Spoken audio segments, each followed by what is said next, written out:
السلام علیکم، کیسے ہیں آپ لوگ؟ امید کرتا ہوں کہ آپ سب خیریت سے ہوں گے اور جہاں بھی ہوں گے خوش ہوں گے۔ میرا نام ہے وہاب اور میں آپ کی بھیجی ہوئی سٹوریز نریٹ کرتا ہوں۔ اگر آپ کے پاس بھی کوئی ایسا واقعہ ہے جو آپ مجھ سے شیئر کرنا چاہتے ہیں تو نیچے دیے گئے ڈسکرپشن پر میل کر دیں تاکہ آگے آنے والی ویڈیوز کا وہ حصہ بن سکے۔ تو بڑھتے ہیں آج کی سٹوریز کی طرف۔ السلام علیکم، میرا نام حماد ہے۔ یہ واقعہ تب کا ہے جب میں پنجاب کے ایک چھوٹے سے گاؤں میں رہتا تھا۔ میرا گاؤں ایک پرانا مگر سکون بھرا علاقہ تھا جہاں زیادہ تر لوگ ایک دوسرے کو اچھی طرح جانتے تھے۔ یہ جگہ کھیتوں سے گھری ہوئی تھی جہاں ہر طرف ہرے بھرے درخت اور فصلیں دیکھنے کو ملتی تھی۔ گاؤں کے راستے کچے تھے، رات کو صرف چاند اور چند لیمپوں کی روشنی ہوتی تھی جو گھروں کے سامنے لٹکائے جاتے تھے۔ یہ واقعہ 2009 یا 2010 کا ہے، لیکن مجھے ایگزیکٹ سال یاد نہیں۔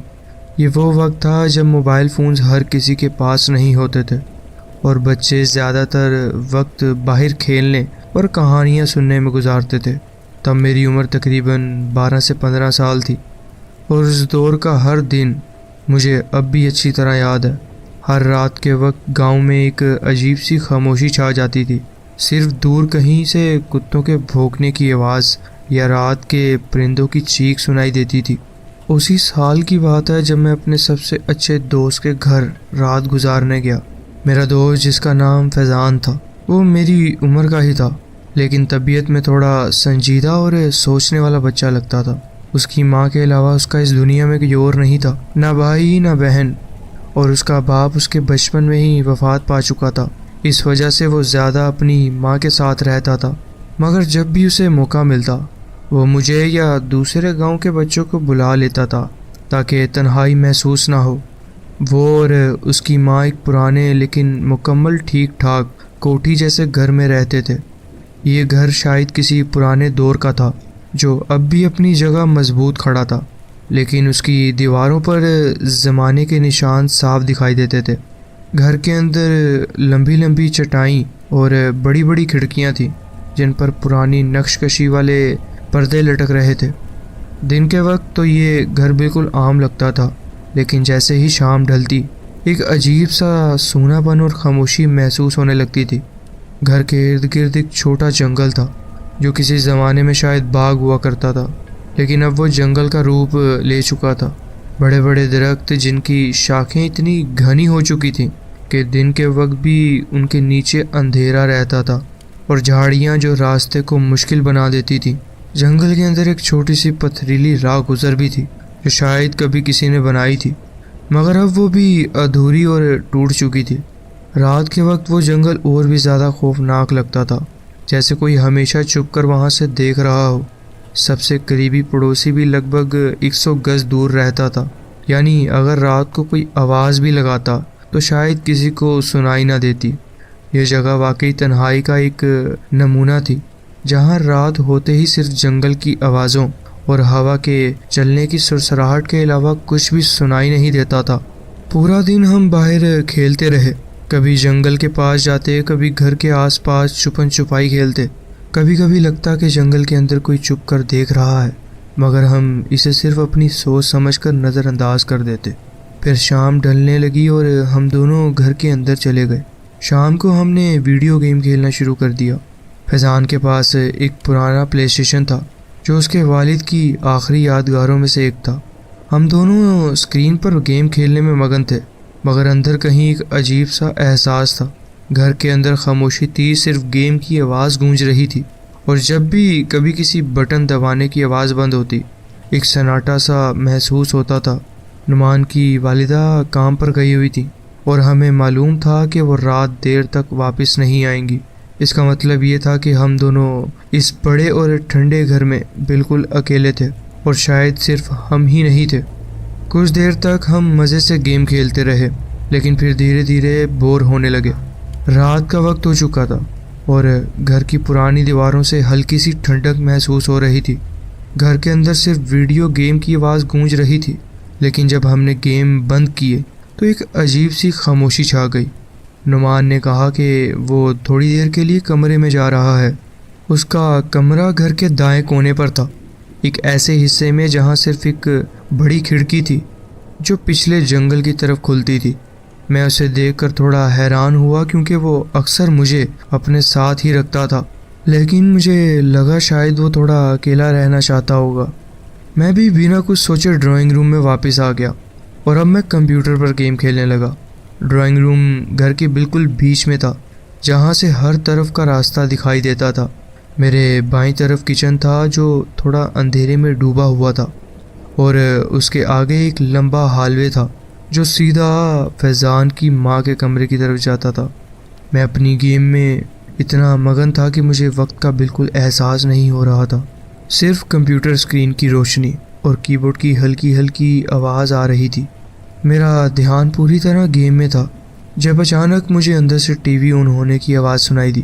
یہ ایک پرانا CRT ٹی وی تھا جو چالو ہوتے ایک تیز اور پتلی سی آواز نکالتا تھا۔ یہ آواز پہچاننے میں کوئی مشکل نہیں تھی کیونکہ ایسے پرانے ٹی وی جب آن ہوتے تھے تو پہلے ایک پل کے لیے اسٹیٹک اسکرین دکھاتے تھے اور پھر دھیرے دھیرے پکچر صاف ہوتی تھی۔ مگر مسئلہ یہ تھا کہ فیضان اپنے کمرے میں تھا اور میں ڈرائنگ روم میں۔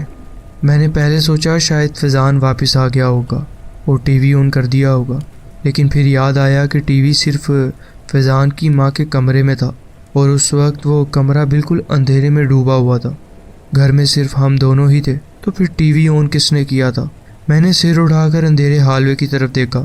یہ حصہ مجھے دن کے وقت بھی کچھ عجیب سا لگتا تھا، لیکن رات کے وقت تو اس جگہ کا ماحول اور بھی زیادہ وحشت بھرا ہو جاتا تھا۔ لمبی پرانی دیواریں جہاں کہیں کہیں سے پینٹ اترا ہوا تھا، چھت سے لٹکتا ہوا ایک پرانا پنکھا جو ہوا نہ ہونے کے باوجود دھیرے دھیرے ہل رہا تھا۔ اس ہالوے کی خاموشی مجھے ہمیشہ بے چین کرتی تھی، جیسے یہ جگہ صرف انسانوں کے رہنے کے لیے نہیں، جیسے یہاں کچھ اور بھی تھا جو چھپ چاپ اندھیرے میں رہتا تھا۔ دروازے کے نیچے سے ٹی وی کی ہلکی سی روشنی نظر آ رہی تھی۔ یہ روشنی صرف ایک چھوٹی سی لکیر کی طرح فرش پر پھیل رہی تھی، لیکن اس کی ایسی جگہ ہونا ہی مجھے عجیب لگ رہا تھا۔ ٹی وی پہ کوئی نیوز چینل چل رہا تھا اور ہلکی ہلکی آواز سنائی دے رہی تھی، مگر جب میں نے دھیان دیا تو مجھے صرف بے چین کرنے والی اسٹیٹک سی آواز سنائی دی۔ ایسا لگ رہا تھا جیسے کوئی پرانا ریکارڈ کیا ہوا براڈ کاسٹ چل رہا ہو جس میں صرف ہلکی سی گونج رہ گئی ہو۔ مجھے یہ سب عجیب تو لگا، لیکن میں نے اپنے اندر کی گھبراہٹ کو دبا دیا۔ شاید ٹی وی کسی وجہ سے خود ہی آن ہو گیا ہوگا، یا پھر فیضان نے مذاق میں مجھے ڈرانے کے لیے یہ سب کیا۔ میں نے اس بات کو نظر انداز کیا اور اپنی گیم پر دوبارہ فوکس کیا، لیکن لگ بھگ 10 منٹ بعد ایک اچانک اور بہت تیز آواز سنائی دی، جیسے کوئی بہت بھاری چیز زمین پہ گر گئی ہو۔ یہ آواز اتنی زور سے آئی کہ میری گیم کا والیوم بھی اس کے سامنے کچھ بھی نہیں لگا۔ یہ کوئی چھوٹی چیز گرنے کی آواز نہیں تھی، بلکہ ایسا لگا جیسے کوئی بہت بھاری پتھر یا کوئی بڑا فرنیچر کا ٹکڑا اچانک نیچے گر گیا ہو۔ آواز اتنی زور سے گونج اٹھی کہ گھر کے پرانے دروازوں اور دیواروں نے بھی ایک پل کے لیے اس کو محسوس کیا۔ میرے دل کی دھڑکن ایک دم تیز ہو گئی، پورا جسم ایک پل کے لیے سونا ہو گیا۔ میں ڈر کے اپنی کرسی سے اٹھ کر ہالوے کی طرف دیکھا۔ وہاں اب بھی وہی گہرا اندھیرا تھا۔ نعمان بھی اپنے کمرے سے نکل آیا۔ اس کا چہرہ ہلکا سا زرد تھا، جیسے اس نے بھی کچھ عجیب محسوس کیا ہو۔ اس کی آنکھوں سے وہ پریشانی نظر آ رہی تھی، اس کے چہرے پہ بے چینی تھی۔ میں نے ہلکی سی آواز میں پوچھا، جو میں نے سنا تھا کیا تم نے بھی وہی سنا؟ یہ کیا تھا؟ نعمان گھبرا گیا۔ اس کے لہجے میں ایک عجیب سی بے چینی تھی، جیسے وہ بھی اندازہ لگانے کی کوشش کر رہا ہو کہ یہ آواز کس چیز کی تھی۔ ہم ہالوے کے قریب کھڑے ہو کر سننے لگے۔ دونوں کی سانسیں دھیمی ہو چکی تھیں۔ روم کا ماحول ایک دم سے ٹھنڈا محسوس ہونے لگا۔ ٹی وی کی ہلکی ہلکی آواز اب بھی آ رہی تھی، کوئی بریکنگ نیوز چل رہی تھی شاید، لیکن ہم دونوں کو اس میں کوئی دلچسپی نہیں تھی۔ یہ صرف ایک عجیب سی بے چینی اور بڑھنے لگی تھی، مگر ٹی وی کے علاوہ کوئی اور چیز نہیں تھی، نہ کوئی چلنے کی نہ کسی چیز کے ہلنے کی، صرف ایک گہری خاموشی جو ہالوے کے اندھیرے میں اور بھی ڈراؤنی محسوس ہو رہی تھی۔ ایسا لگ رہا تھا جیسے گھر کے کسی کونے میں کوئی موجود ہو جو بس چپ چاپ کھڑا دیکھ رہا ہو۔ ایک پل کے لیے ہم دونوں وہیں کھڑے رہے، لیکن پھر جب ڈر کا احساس اور بڑھنے لگا تو ہم فوراً بھاگ کے ڈرائنگ روم کے صوفے پر جا بیٹھے۔ یہ جگہ کم از کم حالوے سے دور تھی اور ہم دونوں ایک دوسرے کے قریب رہ کر تھوڑا بہتر محسوس کر رہے تھے، مگر دل اب بھی بے چین تھا۔ ہم کچھ دیر تک صرف ایک دوسرے کی شکلیں دیکھتے رہے، جیسے ہمیشہ کے مذاق اور ہنسی مذاق میں جو بے پرواہی ہوتی تھی وہ اس وقت بالکل غائب ہو چکی ہو۔ ڈر کا احساس کم نہیں ہو رہا تھا اور ہم دونوں کو سمجھ نہیں آ رہا تھا کہ کیا کریں۔ تھوڑی دیر بعد جب اندھیرا اور گہرا ہونے لگا اور گھر کے اندر صرف ہماری سانسیں سنائی دینے لگی تو ہم نے اپنی بے چینی کو کم کرنے کے لیے مذہب اور روحانی چیزوں کے بارے میں بات کرنا شروع کر دیا۔ مجھے لگتا ہے کبھی کبھی کچھ چیزیں ہمارے آس پاس ہوتی ہیں جو صرف ہمیں محسوس ہوتی ہیں لیکن وہ ہمیشہ نظر نہیں آتی، میں نے دھیمی آواز میں کہا۔ نعمان بھی بولا، میں نے سنا ہے جن اکثر تنہا جگہوں پر رہتے ہیں جہاں کم لوگ جاتے ہیں، وہاں وہ اپنی دنیا بناتے ہیں۔ مجھے ایک عجیب سا احساس ہونے لگا، کیا یہ صرف ہماری سوچ تھی یا پھر ہم واقعی کسی چیز کی موجودگی محسوس کر رہے تھے؟ لیکن تبھی اچانک ایک اتنی تیز چیخ سنائی دی کہ ہمیں اپنی سانس رکتی محسوس ہوئی۔ یہ آواز اتنی تیز، اتنی دل دہلا دینے والی تھی کہ لگ رہا تھا جیسے کسی کی روح تک لرز گئی ہو۔ یہ چیخ ایک عام انسانی چیخ نہیں تھی، اس میں ایک عجیب سی گنگناہٹ تھی، جیسے کوئی ایک نہیں بلکہ بہت ساری چیخیں ایک ساتھ گونج رہی ہوں۔ ایسا محسوس ہو رہا تھا جیسے کوئی بہت زیادہ دکھ یا درد میں ہو یا کوئی بالکل پاگل ہو چکا ہو۔ یہ چیخ ایک پل کے لیے رکی اور پھر ایک اور ہر دفعہ زیادہ طاقتور، زیادہ ڈراؤنی ہوتی گئی۔ ہم دونوں فوراً حالوے کی طرف دیکھنے لگے۔ اب یہ مذاق نہیں تھا، کوئی بھی مذاق یا بے وقوفی اتنی حقیقت نہیں لگ سکتی تھی۔ یہ صرف ایک خیال یا اندازہ نہیں تھا، اس گھر میں ہمارے علاوہ کوئی اور بھی تھا۔ میں اس وقت بہت ڈر محسوس کر رہا تھا۔ گھر کا ہر کونا اچانک عجیب محسوس ہونے لگا تھا، جیسے ہم جہاں بیٹھے تھے وہاں کوئی اور بھی کھڑا ہو، ہمیں دیکھ رہا ہو لیکن ہمیں نظر نہ آ رہا ہو۔ مجھے سمجھ نہیں آیا کہ میں کیا کروں۔ میں فوراً کچن کی طرف بھاگا اور ایک چھری اٹھائی۔ میرے ہاتھ تھوڑے کانپ رہے تھے لیکن میں نے اپنے اندر کا ڈر دبا کر چھری مضبوطی سے پکڑ لی۔ پھر میں واپس ڈرائنگ روم میں آیا اور صوفے کے پیچھے چھپ گیا۔ دل اتنی زوروں سے دھڑک رہا تھا کہ جیسے سینے سے باہر آ جائے گا۔ میں نے نعمان سے کہا، نعمان یہ سب کیا ہو رہا ہے؟ میری آواز ہلکی اور کانپ رہی تھی مگر نعمان صرف سامنے دیکھ رہا تھا۔ اس کے چہرہ بالکل پیلا ہو چکا تھا، جیسے اس کا پورا خون سوکھ گیا ہو۔ اس کی آنکھیں ایک ہی جگہ جم چکی تھی، حالوے کے اندھیرے میں۔ وہ اس کے ہونٹوں سے بس یہ ایک لفظ نکل رہا تھا۔ میں نے دھیرے دھیرے اس کی نظر کا پیچھا کیا۔ حالوے کی گہری سیاہی میں کچھ تھا جو پہلے وہاں نہیں تھا، اور جیسے ہی میری نظر اس جگہ پر پڑی میری رگوں میں ایک برف کی طرح ٹھنڈی لہر دوڑ گئی۔ وہاں مجھے ایک سایہ دکھائی دیا، پھر اسی دوران جو کمرے کے اندر سے چیخیں سنائی دے رہی تھی، اب چیخوں کے ساتھ ساتھ کوئی اجنبی زبان میں کچھ پڑھ رہا تھا۔ یہ صرف عام کہانیوں جیسا نہیں تھا، یہ اصل تھا، ہماری آنکھوں کے سامنے، ہماری کانوں میں گونج رہا تھا۔ ایسا لگ رہا تھا جیسے کوئی پرانی قوم کا کوئی پرانا جادو یا کوئی رسم ہو رہی ہو۔ وہ الفاظ جو سنائی دے رہے تھے وہ انسانی آواز جیسے نہیں لگ رہے تھے۔ یہ کوئی دعا وغیرہ نہیں تھی بلکہ کچھ اور ہی تھا، عجیب اور سمجھ سے باہر، جیسے کوئی صدیوں پرانی زبان ہو جو اب دنیا سے مٹا دی گئی ہو لیکن اس گھر میں اب بھی زندہ ہو۔ میری گردن پر پسینہ ٹپک رہا تھا۔ نعمان کی آنکھوں میں آنسو آ گئے۔ اس کے ہونٹوں پر کوئی لفظ نہیں تھا، صرف ایک چیخ جو اس کے اندر دب گئی تھی۔ میرا بھی گلا سوکھنے لگا۔ یہ سب ہماری سوچ سے بہت زیادہ تھا۔ پھر ہم دونوں نے بنا کچھ سوچے سمجھے صرف ایک کام کیا، ہم بھاگنے لگے۔ ہم جتنی طاقت سے بھاگ سکتے تھے اتنی طاقت سے بھاگتے گئے۔ جوتے فرش پر ٹکرا رہے تھے، سانسیں پھولی ہوئی تھی لیکن ایک ہی خیال تھا، اس گھر سے دور نکلنا ہے۔ جیسے ہی ہم دروازے سے باہر نکلے ایک عجیب بات ہوئی۔ جتنی تیز چیخیں اور وہ عجیب سی آواز اندر سنائی دے رہی تھی وہ سب اچانک بند ہو چکا تھا، جیسے کسی نے ایک سوئچ بند کر دیا ہو، یا جیسے یہ سب صرف گھر کے اندر تک محدود تھا۔ ہم دونوں سانس لینے کے لیے رک گئے لیکن اندر جانے کی ہمت نہیں تھی۔ ہر طرف گہرا اندھیرا تھا، صرف دروازے کے اوپر لگی ایک چھوٹی سی روشنی جل رہی تھی جو بہت کمزور اور پھیکی لگ رہی تھی۔ اس اندھیرے میں ایک عجیب سی بے چینی تھی، جیسے صرف ہم نہیں کوئی اور بھی یہاں کہیں موجود ہو۔ کہیں دور سے ایک شخص زور زور سے چلایا۔ پہلے تو لگا کہ شاید وہ اپنے کتے کو بلا رہا ہے، مگر جب آپ پہلے ہی کسی عجیب چیز سے ڈرے ہوئے ہوں تو کوئی بھی چیخ اور بھی زیادہ ڈراؤنی لگتی ہے۔ یہ چلانا ہمیں ایک نیا جھٹکا دے گیا۔ ہم ایک دوسرے کو دیکھنے لگے، جیسے سوچ رہے ہوں کہ کیا کریں۔ گھر کے اندر واپس جانا بھی عجیب سوچ تھی، لیکن باہر بھی خود کو محفوظ محسوس نہیں کر رہے تھے۔ تھوڑی دیر کی بے چینی کے بعد ہم واپس گھر کے اندر آ گئے، لیکن اب سب کچھ بالکل خاموش ہو چکا تھا۔ کوئی آواز نہیں تھی، نہ ٹی وی کی، نہ چیخوں کی، نہ اس عجیب زبان کی جو پہلے سنائی دے رہی تھی۔ لیکن یہ خاموشی بھی اپنی جگہ ایک الگ ہی دہشت تھی، جیسے گھر اندر سے مر چکا ہو، یا پھر کوئی ہمیں صرف محسوس کروا رہا ہو کہ سب ٹھیک ہے، جبکہ اصل میں ایسا نہیں تھا۔ صرف چند منٹ گزرے تھے کہ اچانک ایک زور سے آواز آئی۔ یہ آواز پہلے والی آوازوں سے بھی زیادہ تیز اور بھاری تھی، جیسے کوئی بہت وزندار چیز سیدھا فرش پہ آ گئی ہو۔ یہ اتنی اچانک اور اتنی پاس سے آئی تھی کہ ہم دونوں ایک ساتھ جھٹکے سے کھڑے ہو گئے۔ اب یہ ہمارے بس کی بات نہیں تھی۔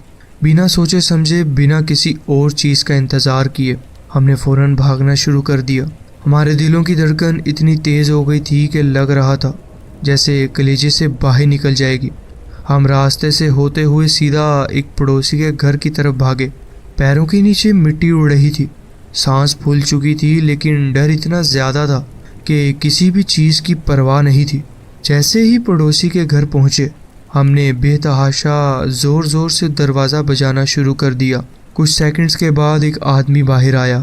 اس کا چہرہ نیند سے بھرا ہوا تھا، جیسے ہمیں دیکھ کے حیران ہو رہا ہو کہ رات کے اس وقت یہ دونوں اتنے گھبرائے ہوئے کیوں کھڑے ہیں۔ شاید اس کا نام سلیم تھا، مگر مجھے اب یاد نہیں۔ اس نے ہچکچاہٹ سے پوچھا، تم دونوں ٹھیک ہو؟ ہم نے ایک دوسرے کی طرف دیکھا۔ کیا ہم سچ بتا سکتے تھے؟ کیا یہ ہماری بات پہ یقین کرے گا؟ نہیں، ہم نے اسے سچ نہیں بتایا، صرف یہ کہا کہ ہم اکیلے ہیں اور بہت ڈرے ہوئے ہیں۔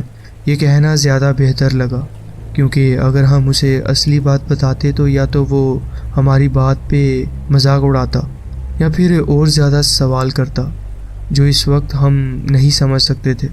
اس نے ہمیں کچھ دیر دیکھا، پھر بنا کچھ پوچھے فیضان کی ماما کو کال کر دی۔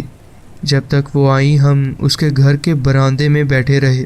وہ ٹھنڈی مٹی کی زمین بھی اس وقت ایک جنت لگ رہی تھی، کیونکہ کم از کم ہم اب اس گھر کے اندر نہیں تھے جو شاید اب بھی زندہ تھا۔ جب فیضان کی ماما آئیں تو ہم دونوں نے بنا کسی جھجک کے ان کو سب کچھ بتا دیا، ہر چھوٹی سے چھوٹی بات جو ہم نے محسوس کی تھی۔ ٹی وی کا اچانک کھلنا، وہ بھاری چیز گرنے کی آواز، وہ عجیب سی زبان میں کوئی پڑھنا، اور سب سے ڈراؤنا وہ چیخ۔ نعمان کی ماں نے پہلے تو ہماری بات غور سے سنی، پھر بنا کچھ کہے گھر کے اندر چلی گئی۔ ہمیں لگا کہ شاید اب کچھ سمجھ آئے گا، شاید ان کو بھی کوئی عجیب چیز محسوس ہوگی، لیکن جب وہ واپس آئیں تو ان کا چہرہ بالکل نارمل تھا، اندر سب کچھ ٹھیک تھا۔ انہوں نے باہر آ کے بھی یہی کہا۔ یہ سن کے ہم دونوں ایک دوسرے کی طرف دیکھنے لگے۔ کیا یہ صرف ہمارے ساتھ ہی ہوا تھا؟ کیا یہ صرف ہماری سوچ تھی؟ لیکن نہیں، ہم نے یہ سب اپنی آنکھوں سے دیکھا تھا، اپنے کانوں سے سنا تھا، اپنی روح تک محسوس کیا تھا۔ یہ کوئی مذاق نہیں تھا۔ لیکن جو بھی یہ سب سنتا ہے وہ اس کہانی پہ یقین نہیں کرتا، نہ میرے گھر والے، نہ فیضان کے۔ اگر کبھی مذاق میں بھی اس واقعے کا ذکر ہو تو لوگ ہمیشہ ہنستے ہیں، کہتے ہیں کہ ڈر کے مارے تمہیں کوئی بھی آواز عجیب لگی ہوگی یا کسی نے شاید پرینک کیا ہوگا۔ لیکن مجھے پتہ ہے یہ کوئی پرینک نہیں تھا، اور شاید تم بھی اس بات پہ یقین نہ کرو، مگر جو بھی اس رات ہم نے محسوس کیا وہ آج تک ہم سمجھ نہیں پائے۔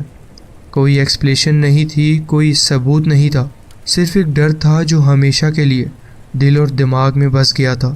آج بھی جب وہ چیخ یاد آتی ہے تو میری راتوں کی نیند اڑ جاتی ہے۔ اندھیرا محسوس ہوتا ہے، جیسے کوئی پاس کھڑا ہو، جیسے وہ آواز صرف ایک مرتبہ نہیں بلکہ ہمیشہ میرے ساتھ ہے۔ کاش اس وقت کوئی ریکارڈنگ ہوتی ہمارے پاس، کوئی کیمرہ، کوئی ثبوت، تو سب کو دکھا سکتے کہ ہم مذاق نہیں کر رہے۔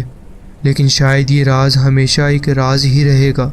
شاید کسی اور نے بھی ایسی کوئی چیز محسوس کی ہو جو مجھے بتا سکے کہ یہ کیا تھا۔ یہ تھا میرا واقعہ جو میں آپ کے ساتھ شیئر کرنا چاہتا تھا۔ جی بہت بہت شکریہ، آپ نے اپنی کہانی ہمارے ساتھ شیئر کی۔ السلام علیکم، میرا نام سلیم ہے۔ یہ واقعہ تب کا ہے جب میں نے اپنا ذاتی گھر لیا تھا۔ میں اپنے والدین کے گھر کے علاوہ بھی اپنا ایک ذاتی گھر لینا چاہتا تھا، اور وہ گھر میں نے لے بھی لیا۔ اس گھر کی نئی چیزیں لینے کے لیے میں کافی آن لائن ایپس یوز کر رہا تھا۔ مجھے ایک نیا فلیٹ مل چکا تھا، لیکن ابھی بھی زیادہ وقت والدین کے گھر میں گزار رہا تھا، کیونکہ نئے گھر کی ابھی چیزیں مکمل نہیں ہوئی تھیں۔ اس میں کافی حد تک فرنیچر اور رہنے کے لیے جو عام چیزیں چاہیے ہوتی ہیں وہ ابھی موجود نہیں تھی۔ ایک دن مجھے آن لائن ایک سستی اور اچھی دکھنے والی الماری ملی جو میرے نئے فرنیچر سے میچ کرتی تھی۔ میں نے فوراً اس آدمی کو میسج کیا جس نے وہ الماری لگائی ہوئی تھی۔ اس آدمی کا نام ساجد تھا۔ وہ بہت تیز جواب دے رہا تھا، اور ہم نے رات کے وقت ہی اس کے گھر کے باہر ملنے کا پلان کیا۔ یہ ایک سنسان گلی تھی جو ایک چھوٹی سی پارک کے قریب تھی۔ اس نے کہا کہ وہ 10 بجے تک کام کر رہا ہوتا ہے اور 10 بجے کے بعد ہی فری ہوتا ہے، اس لیے صرف رات کے 10 بجے کے بعد مل سکتا ہے۔ یہ میرے لیے ٹھیک تھا، کیونکہ ہفتے بھر سے میں نائٹ شفٹ پر نہیں جا رہا تھا، میں بس ڈے لائٹ میں کام کر کے آ جاتا تھا۔ ہم نے 10:30 پہ ملنے کا فیصلہ کیا، لیکن میں تھوڑا پہلے، یعنی تقریباً 10:15 یا شاید اس سے بھی پہلے وہاں پہنچ گیا۔ رات بہت زیادہ دھند بھری تھی، اتنی کہ مجھے یہ بھی نہیں پتہ چل رہا تھا کہ گلی میں کوئی اور گاڑی پارک ہے یا نہیں۔ جب میں نے اپنی گاڑی ڈیڈ اینڈ پر پارک کی، فوراً مجھے ساجد کا میسج آیا، تم جلدی آ گئے ہو، بس 1 سیکنڈ رک جاؤ، میں ابھی آتا ہوں۔ مجھے عجیب لگا کہ اس نے کیسے معلوم کر لیا کہ میں یہاں پہنچ بھی گیا ہوں۔ کیا وہ کہیں سے مجھے دیکھ رہا تھا؟ دھند میں کہیں چھپا ہوا تھا کیا؟ میں نے آس پاس اور گھور کر دیکھا، تب مجھے اندازہ ہوا کہ یہ نارمل گلی نہیں تھی۔ یہاں آس پاس صرف چھوٹی عجیب سی بلڈنگز تھیں جو سمجھ نہیں آ رہی تھی کہ اصل میں کیا ہے۔ یہ مکمل سنسان جگہ تھی۔ پھر مجھے ایک اور میسج آیا، باہر آ جاؤ، الماری پیچھے رکھی ہے۔ پیچھے؟ کہاں پیچھے؟ مجھے تو کچھ بھی نظر نہیں آ رہا تھا۔ میں اپنی گاڑی سے اتر گیا اور میسج لکھنے لگا، کہاں آنا ہے؟ لیکن اس کا کوئی جواب نہیں آیا، بس ایک چیختی آواز آئی، یہاں، ادھر آ جاؤ۔ میں اس کی آواز کا پیچھا کرنے لگا، لیکن یہ سب ایک عجیب سی ہورر کہانی جیسا محسوس ہو رہا تھا۔ میں بیچ بیچ میں چیخ کر کہہ رہا تھا، ہاں میں آ رہا ہوں۔ میں 2 بلڈنگز کے بیچ ایک پتلی سی گلی سے گزرا جو کہ ایک پچھلے اور سنسان جگہ سے مل رہی تھی۔ یہ بالکل بھی ایک نارمل محلہ نہیں تھا۔ جیسے ہی میں اس جگہ پہنچا، میں نے ساجد کو آواز دی، لیکن کوئی جواب نہیں آیا، صرف خاموشی تھی۔ دور سے رات کے وقت سڑک پر چلتی گاڑیوں کی آواز آ رہی تھی۔ میرا دل کہتا تھا کہ یہاں کچھ تو غلط ہے۔ پھر ایک اور آواز آئی، تمہاری الماری اندر رکھی ہے، اندر آ جاؤ۔ لیکن مجھے کوئی نظر نہیں آیا۔ میں بنا کچھ کہے پیچھے ہٹنے لگا، تبھی میری نظر آگے گئی اور دھند کے بیچ سے مجھے کچھ لوگ دکھائی دیے۔ وہ بس وہیں کھڑے تھے، ایک دیوار یا فینس کے ساتھ، جو کہ اس بلڈنگ کے پاس تھی جہاں سے آواز آ رہی تھی۔ مجھے فوراً سمجھ آ گیا کہ یہ جگہ بہت زیادہ خطرناک ہے۔ میں جتنی تیز دوڑ سکتا تھا واپس اسی گلی کی طرف بھاگ گیا۔ مجھے محسوس ہوا کہ کم از کم 3 لوگ میرے پیچھے بھاگ رہے ہیں۔ میں اپنی گاڑی تک نہیں گیا کیونکہ اتنا وقت نہیں تھا کہ اندر بیٹھ کر گاڑی سٹارٹ کرتا۔ بس سیدھا سڑک کی طرف بھاگتا رہا جب تک میری سانسیں نہیں بھر گئیں۔ مجھے پولیس کو کال کرنی پڑی۔ کچھ دیر بعد 2 پولیس والے اس جگہ پر آئے۔ میں نے ان کو ہاتھ ہلا کر روکا اور انہیں سب بتایا۔ جب ہم واپس اس جگہ گئے تو کوئی بھی وہاں نہیں تھا۔ وہ دونوں بلڈنگز اصل میں پرانی چھوڑی ہوئی دکانیں تھیں۔ پیچھے کا دروازہ کھلا ہوا تھا، لیکن اندر صرف اندھیرا اور خالی جگہ تھی۔ کوئی الماری نہیں تھی وہاں۔ میں نے پولیس کو اس آدمی کی چیٹ دکھائی۔ انہوں نے وہ اکاؤنٹ نوٹ کر لیا اور کہا کہ اس پر انویسٹیگیشن ہوگی، لیکن کچھ بھی نہیں ہوا۔ مجھے نہیں پتا کہ پولیس نے کتنی گہرائی سے اس معاملے کو لیا ہے، لیکن مجھے صرف ایک بات کا یقین ہے، اگر میں اس بلڈنگ کے اندر چلا جاتا تو یقیناً میرے ساتھ کچھ نہ کچھ غلط ہی ہوتا۔ یہ تھا وہ واقعہ جو میں آپ کے ساتھ شیئر کرنا چاہتا تھا۔ جی بہت بہت شکریہ، آپ نے اپنی کہانی ہمارے ساتھ شیئر کی۔ بڑھتے ہیں اپنی نیکسٹ اسٹوری کی طرف۔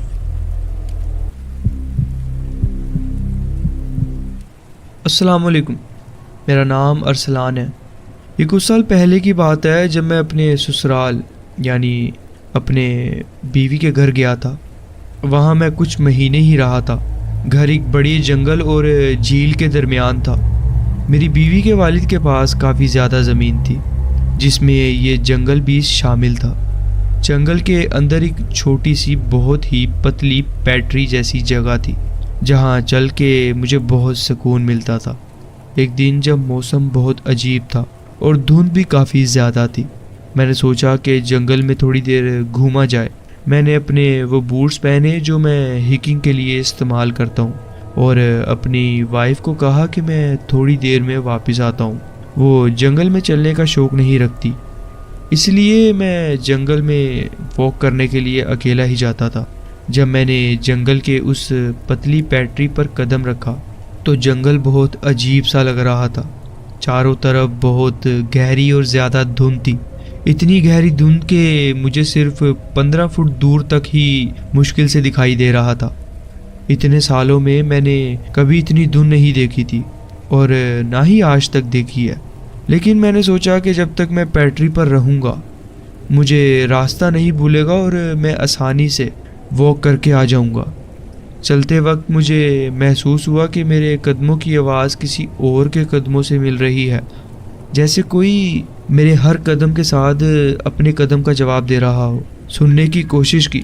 یہ زمین صرف میرے سسر یعنی میرے وائف کے والد کی تھی، یہاں کوئی اور نہیں ہو سکتا تھا۔ میں نے آہستہ سے آواز لگائی، کوئی ہے؟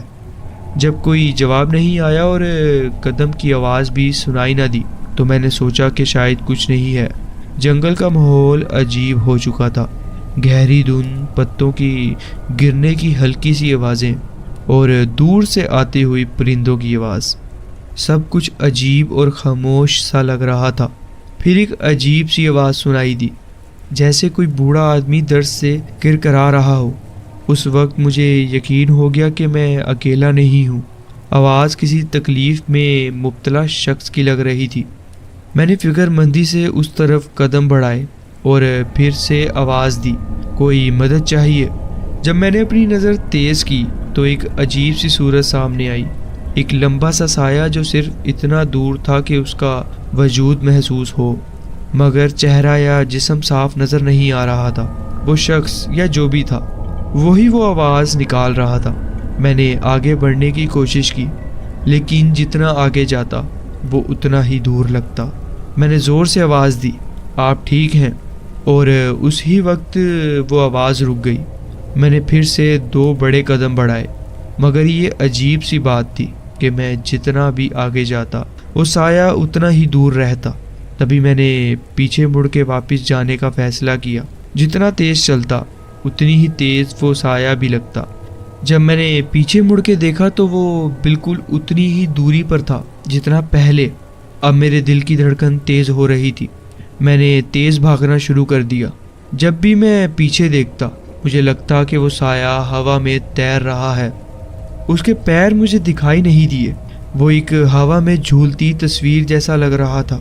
میں نے کسی طرح گھر کا راستہ پکڑا اور بھاگتے اندر گھس گیا۔ پیچھے کا دروازہ زور سے بند کر دیا۔ جب میری وائف، اس کے والد اور اس کا بھائی میری چیخنے کی آواز سن کے آئے، میں نے جنگل کی طرف اشارہ کر کے کہا، وہاں کوئی تھا، کوئی جو مجھے فالو کر رہا تھا، چاہے میں جتنا بھی تیز بھاگوں۔ اس کے والد فوراً اپنے جوتے پہن کے میرے ساتھ باہر آئے۔ میں نے اس جگہ کی طرف اشارہ کیا جہاں میں نے آخری بار اس سائے کو دیکھا تھا، مگر اب وہاں کچھ نہیں تھا۔ میرے وائف کے والد نے میرے کاندھے پر ہاتھ رکھا اور کہا، ٹینشن والی کوئی بات نہیں ہے، میں ہوں تمہارے ساتھ، اور ویسے بھی ہمارے گھر میں 2 شکاری کتے ہیں، اگر کوئی بھی آس پاس نظر آئے گا تو وہ ضرور بھونکیں گے۔ میں نے ان کی بات سن کے ہاں میں ہاں ملا دی، مگر اندر سے مجھے ایسا لگ رہا تھا کہ میں نے ابھی کچھ ایسا دیکھا ہے جو زندگی بھر بھول نہیں سکوں گا۔ میں ہمیشہ یہ سب مذاق سمجھتا تھا، بھوت، جنات وغیرہ، پر مجھے کبھی یقین نہیں آیا، مگر جو اس دن دیکھا اس سے زیادہ عجیب اور پیرانورمل چیز میں نے زندگی میں کبھی محسوس نہیں کی۔ آج بھی یہ سوچ کے میری روح کانپ جاتی ہے۔ جی بہت بہت شکریہ، آپ نے اپنی کہانی ہمارے ساتھ شیئر کی۔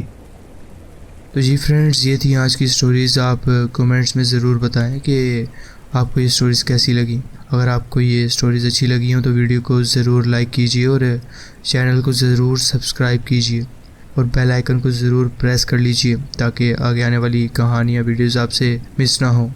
اپنا خیال رکھیں اور ملتے ہیں نیکسٹ ویڈیو میں۔ اللہ حافظ۔